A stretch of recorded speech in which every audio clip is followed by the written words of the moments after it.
جب تک زندہ ہوں یہ حق پڑھوں. کسی بھی جگہ پہ مارا گیا جرم میرا صرف یہی ہے.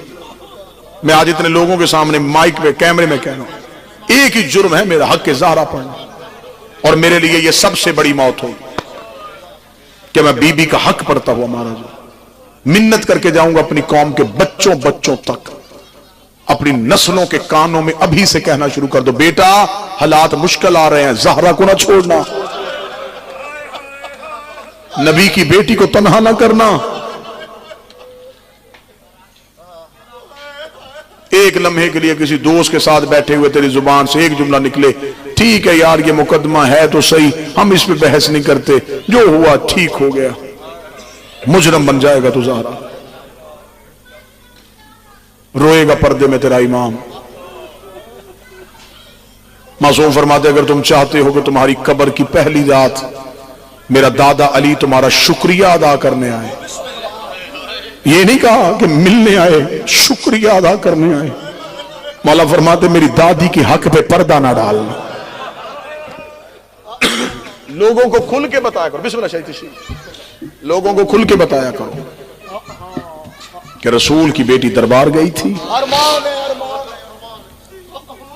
سنی بھائی بیٹھے ہیں، یقیناً بیٹھے ہیں، میرے لیے قابل احترام اہل سنت بھی مسلمان ہے، کلمہ وہ بھی نبی کا پڑھتا ہے.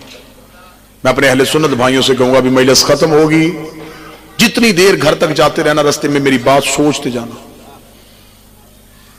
مغرب کی نماز پڑھ کے جس مولانا کے پیچھے نماز پڑھے اس کو تنہائی میں لے کے بیٹھ جانا، اسے نہ بتانا کہ تم مجلس میں گیا تھا. اسے کہنا مولانا میں کلمہ پڑھتا ہوں نبی کا، ایک شریعت کی بات پوچھنے آیا ہوں. وہ کہے گا بتا. اسے کہنا مجھے صرف اتنا بتا، نبی کے بعد نبی کی بیٹی کتنے دن زندہ رہی؟ یہ سوال ضرور کر. وہ فوراً آپ کو کہے گا 3 طرح کی روایتیں ہیں، کوئی کہتی ہے 60 دن، کوئی کہتی ہے 75 دن، کوئی کہتی ہے 90 دن.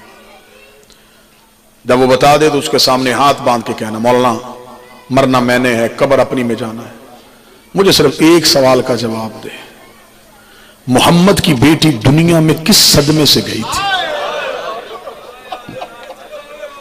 طبعی موت تھی، بیمار تھی رسول کی بیٹی، بابے کے جانے کے بعد اداس ہو گئی تھی، اتنی جلدی کیوں چلی گئی؟ وہ فوراً تجھ پہ سوال کرے گا کہ تو کبھی کسی شیعہ مجلس میں تو نہیں گیا، تیرا کوئی دوست شیعہ تو نہیں ہے؟ یہ ایسی باتیں ایسے جھوٹے پراپوگنڈے شیعہ کرتے ہیں، ان کی باتوں میں نہ آیا کرو. وہ تجھے یہ بات کہہ کے مطمئن کرنے کی کوشش کرے گا، میں تیرے اطمینان کے بت کو توڑنے کے لیے کہ تو وہاں سے مطمئن ہو کہ نہ آئے، میں تمہارے سامنے ممبر پہ ہوں، میں تمہارے سامنے حاضر ہوں، ابھی مجلس میں آنے سے پہلے وضو کر کے آیا ہوں، شیعہ قوم کا سب سے چھوٹا ذاکر ہوں، مہمان ہوں تمہارا. مجھے شیعہ نہ سمجھ، مجھے مسلمان سمجھ، مجھے مسافر سمجھ. مسافر نہ جاننے والا اجنبی پنچایت میں کھڑا ہو کے قسم دے دے، بابا جی بندے کہتے بس اس نے دے دی اب مان لو، جھوٹی دی ہے یہ جانے تو اللہ جانے. میرا سنی بھائی صرف تیرے اطمینان کے لیے کہنے لگا ہوں، میں تمہارے سامنے کھڑا ہوں، مجھے اللہ کی ربوبیت کی قسم، مجھے نبی کی رسالت کی قسم، مجھے علی کی ولایت کی قسم، مجھے بطول کی صداقت کی قسم، مجھے حسن کے کفن کی قسم، مجھے حسین کی 13 ضربوں کی قسم.